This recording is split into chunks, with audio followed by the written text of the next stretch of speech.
Risu sunga kung I tuzu yuten autte tuni Nisim Lungdamna LaisiangthoLk ina Luka alian somla giat aneu kwa panina somla lina sunga hi Lungdamna LaisiangthoLk sunga topai suina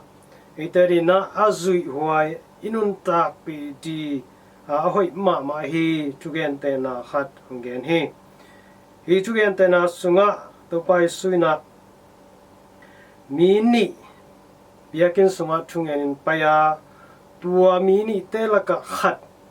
I tungen na pen kisang hi ai zongina adang khat pa pen kisang lo hi chi hi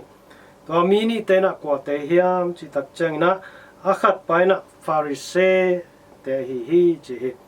Pharisee te chi tak changina ai sama bangina Moses to come zui akisama ma te hi Tukham zui kisa bek hiloina mi te mo na azong te amau hi akisama ma amau le mau mana kisama ma amau le mau pasiento akinai pena ina akingai sunte ai tamanina topai suina amai tugen na mun te a Pharisee te to kam nakinial zel bahangam chilamau te na apotham nun tang na bek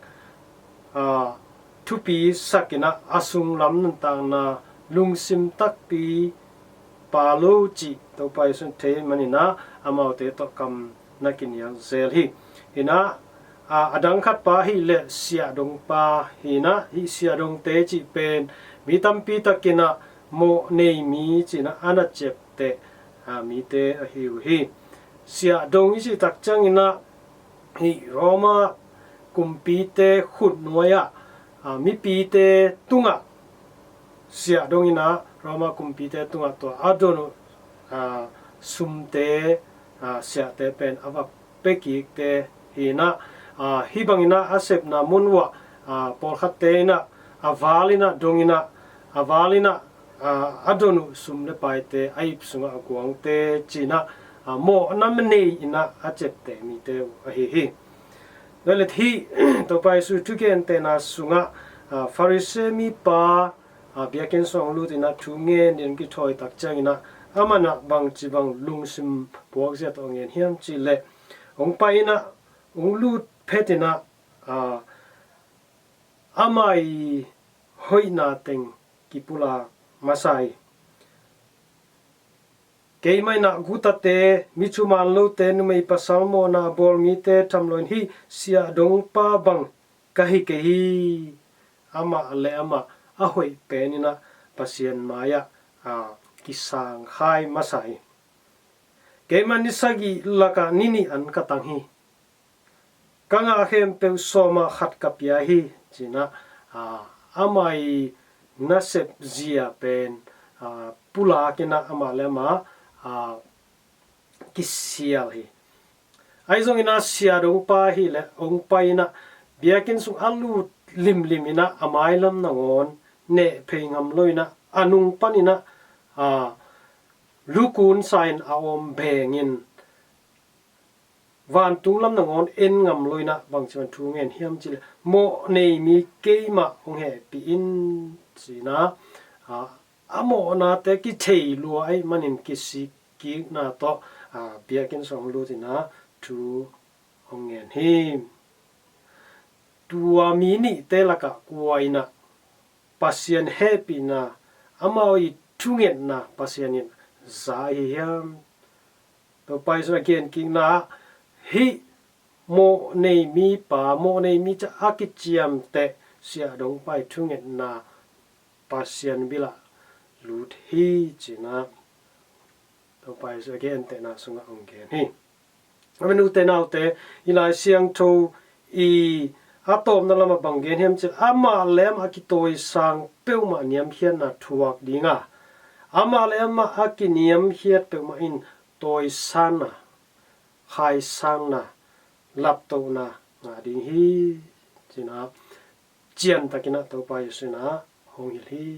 lungi thuzu yute naute tuni tuhun lai takina eitena Zehtan hun sunga om hi ma bangin hi Zehtan hun sunga pasianina eite adina hunhoi ama kyang izot thinina ama to ikigom ki thinina hunhoi ongpia hun ahi ma bangin hi hunhoi sunga etena hi sia dongpa ma bangina etena mo nei mi ihi na ki thin pasian kyanga kiniam khen na to mo nei mi keima ong he pi in china ama kyanga azuan ki tai thin han chem di ha tuni hi farse pa I thungen na van tung lama pasien kyanga atun lo na hang etena I the hi toina mahiam chile ki phat sang na ki let sang na eile e ki pi mu luat na ki sang khai luat na to hang hi taman hi ki phat sang na lung sim te zongin ki let sang na lung sim te zongin eile the iki sak luat na pili ki sak luat na to te sang lama eile iki sang khai luat khang na te khe tunin niam sakin kiniam hian to pasien ke azuan kiniam hian to pasien khepunga etena happy na thupa angin te iswa te ni na tunina thakina han cham di hang to hile tunina ete to paina I thungen na te asyang thungina e ong sangina I thungen na te ong sain ai kisam na te ong hu ding hi china teni lai sarung tonina tha ki pai hi vek pi na dia pa sinin thupa ta hen